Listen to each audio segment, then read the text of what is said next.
Hey everybody, it's Jay Kitchen once again with a strange smackdown of two oud-based or oud-adjacent fragrances. We're going to be talking about Montal's Arabian's Tonka versus Resala by Arabian Oud. Now, both of these fragrances have been talked up interminably by people on the internet, particularly on YouTube. Lots of videos, lots of top 10 lists, blah, blah, blah, blah, blah, blah, blah. It's a lot of noise. I mean, it's good to get the information. Don't get me wrong. I'm glad that people turn me on to these scents. You like many things on the web, you can't really believe it until you check it out yourself. The first scent we'll be talking about is the Arabian's Tonka. Now, I had picked up a 5 milliliter decant from Scent Split, and I sprayed it on. I was wearing it yesterday. I put it on again today about 5 or 6 hours ago. It's got longevity. I mean, it's definitely sticking around. I'm going to read a little bit from the brand and various sources from the web. Now, I did a review of this several months ago, so this is sort of revisiting it.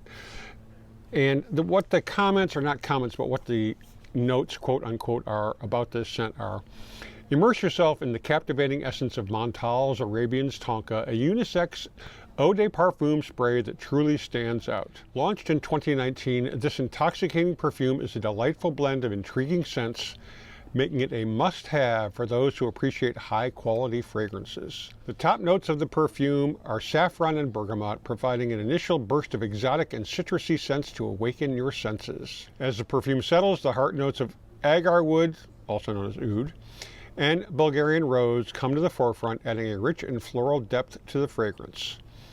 The base notes of sugarcane, tonka bean, amber, white musk, and oak moss bring a sweet, earthy warmth to the composition, creating a fragrance that is compellingly complex and uniquely attractive.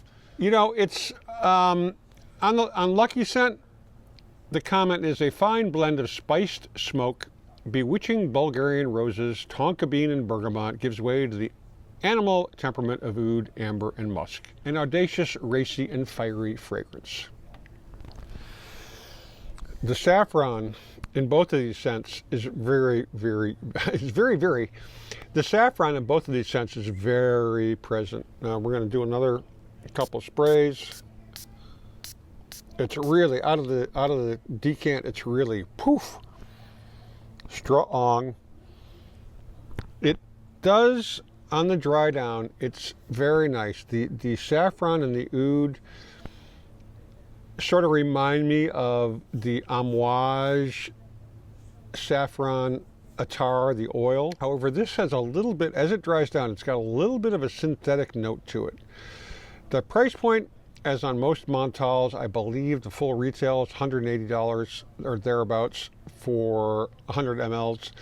You can find it discounted pretty heavily, even under $100 at various fragrance discounters. It's not a bad scent, and it's kind of a good introduction to oud and saffron combos, and the rose as well, because that's a very common added note to many of the oud fragrances. It sort of tends to soften the barnyard poopy smell of a lot of oud. The saffron is just, it's really rich. It's not as rich as others that I've smelled, in particular the Resala that we're going to try next. It's quite a nice scent. I mean, for the price point, if you like this type of scent, it's probably not a bad way to go. I wouldn't get it just because there are other scents like this, and specifically the Resala, that I tend to prefer a bit more, but the price point is approachable. I would highly recommend getting a decant of this and checking it out on your own before you spend any kind of serious money on it, because it's particular. A lot of people have a strong negative reaction to oud. A lot of people love it, so it's a kind of a polarizing scent. Oh, by the way, check out the bottle this comes in. It's pretty standard Montal, but in the meantime, if you can subscribe and smash that thumbs up button, we would really, really appreciate it. Next on the list is the Resala by Arabian Oud, and I think the first person who turned me on to this was Curly Fragrance. It's got a real interesting bottle. Check it out. The Resala retails for $280, but you can get it for 120, sometimes even less for 100 mLs. It's a pretty discounted kind of scent. a lot of people in this part of the world, meaning Europe and the United States, are kind of using this as an intro to their oud journey, such as it was. As with the Arabian's Tonka, we sprayed this on about 5 or 6 hours ago. It is not quite as strong as the Arabian's Tonka was in terms of the dry down, but it doesn't have that synthetic note to it. It's really, the saffron is definitely there and very, very nice. We're going to do a little respray. Now, when I'm talking about longevity, both of these scents, I applied them yesterday afternoon, and both of them, I smelled them this morning on my arms. So these are not wallflower scents. The saffron is really strong. It's not as earthy as the saffron hamra, which is an attar from Amouage, which is super, super dense and really earthy, and a lot of people don't like it because it's so earthy and so intense. But with the Amouage, and we'll do a comparison at a later date, all you need is one drop on your one pulse point, touch it together. For me, because I've got a beard, I put it on my beard, and you're going to smell like saffron and all that may entail for a good 6 to 8 hours, without a doubt. This was launched in 2018 by the House of Arabian Oud.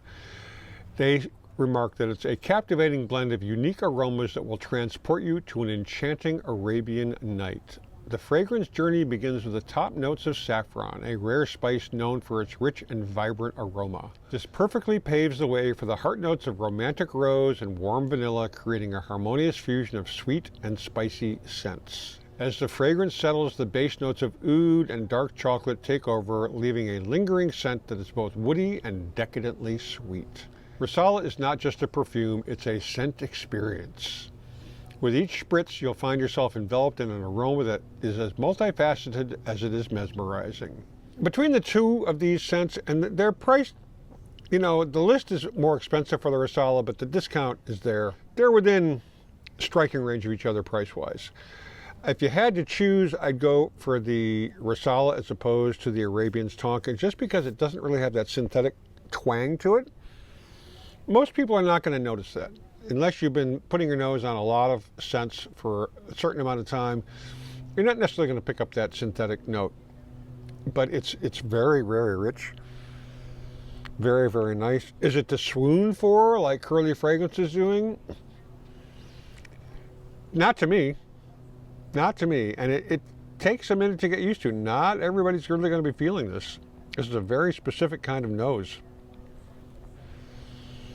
I mean, I personally like it. Would I use it on a daily basis? Probably not, because it is very strong and there's a lot going on, and I do like it, and I'm going to use it up. Obviously, I'm not going to let it go to waste, but it's not something that I would necessarily keep in my own fragrance library. But between the two of these, the Resala definitely beats the Arabian's Tonka, to my nose. Let us know what you think, because I know that people have got opinions about these two fragrances. Let it all out in the comments section. I know people have opinions on this, so let us know. In the meantime, please stay lifted, stay well groomed, stay smelling freaking amazing. Be kind to your fellow human beings and their critters. We will catch you on the next one, and don't forget, we love you. Cheers, everybody.